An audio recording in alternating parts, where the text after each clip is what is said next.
Y'all, welcome to Miss Mother Trucker. This is your favorite Mother Trucker.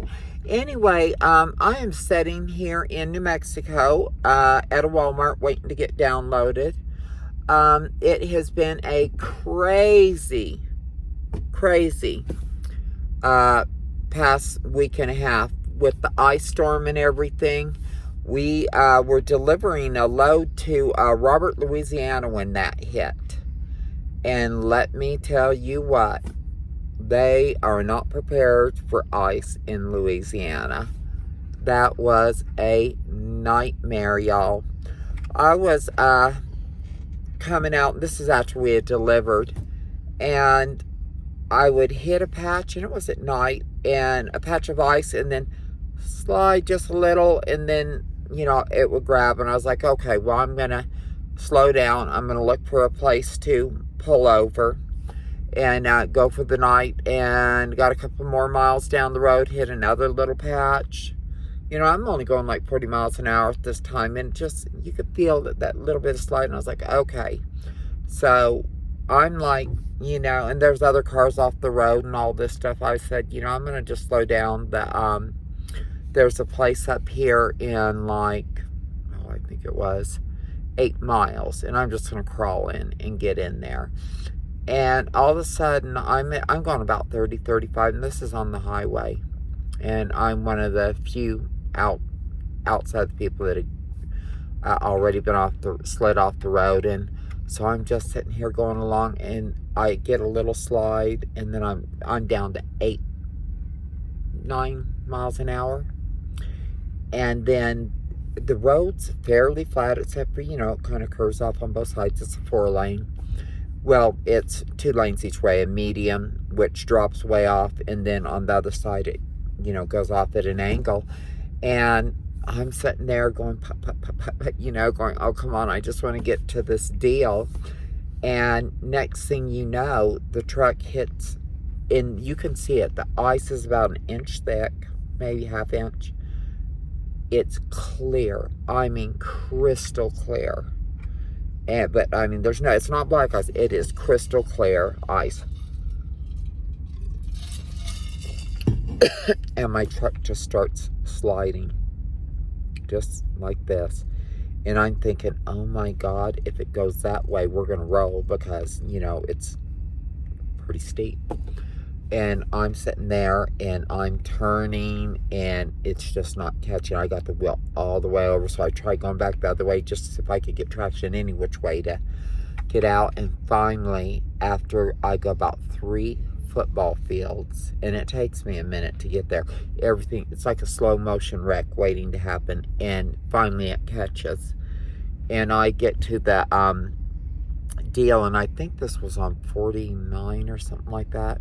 46, might be the Law Brand highways there. And I get to the place, I stop, and the next morning, everyone's kind of get going. Well, no one's going the next day, but we stay the night. And so we had a FedEx load on us. We got that pulled off us, and then so we're there overnight. Then the next day morning, truckers are starting to leave, and we hear that, and a cop says that cops told us it was closed, and then another one said, yeah, it's open now. Someone just came down from Shreveport through the way we were going.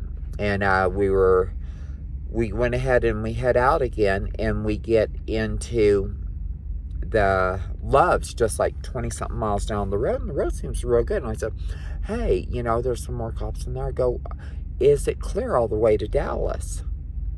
Because that's where we're heading to get this other FedEx load, because we got another FedEx load. And they go, oh no, it's shut down.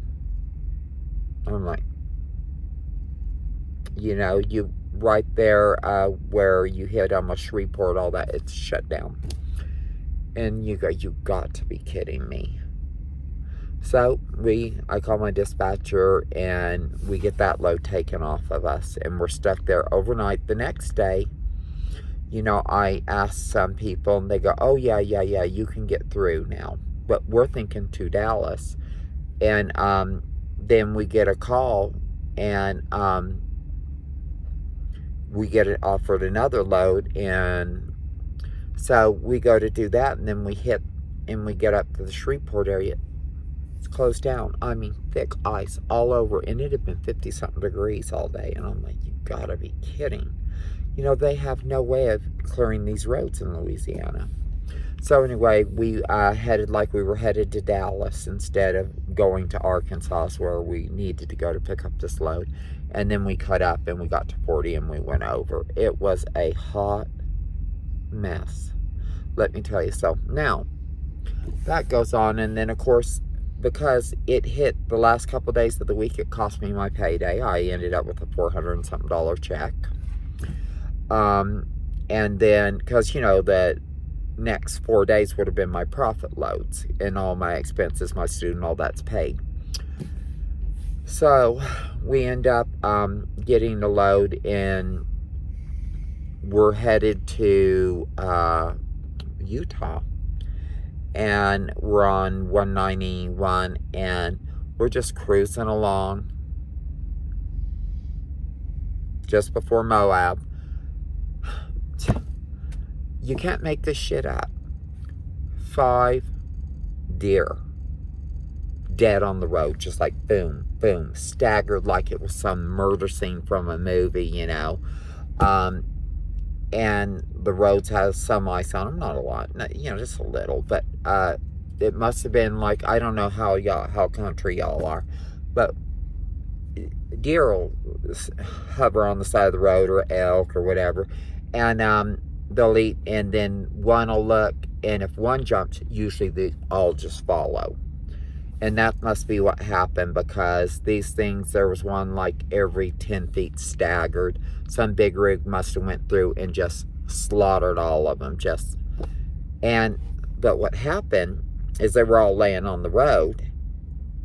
There's no way to avoid them. So I had to pick the smallest of them and just ran it over, and we drug it probably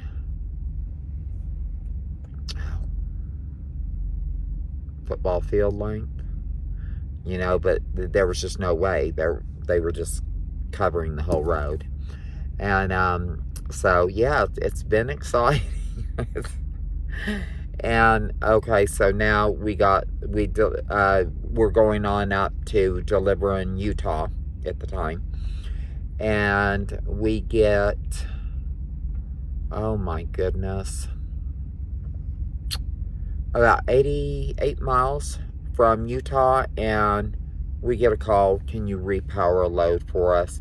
The dude stopped at a rest area, and I'm thinking, you know, he didn't have enough time on his clock, so I'm thinking, okay, well, you know, sure, you know, we're a team player, we'll go ahead and do it.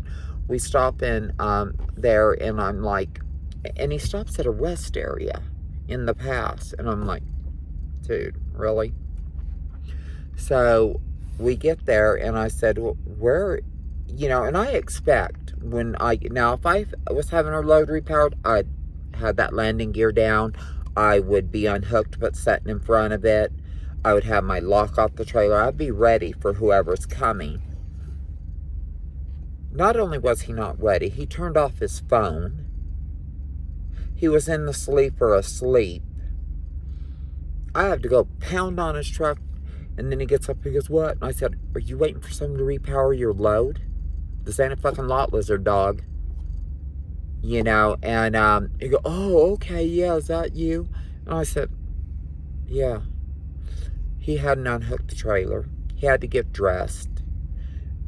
Then he finally unhooks his trailer. We get our shit done. We're over there. He forgets his lock on the truck. So luckily he wasn't going anywhere. So he had to come get his lock off the trailer. And then we put our lock on. We got it. And we're here delivering his load right now.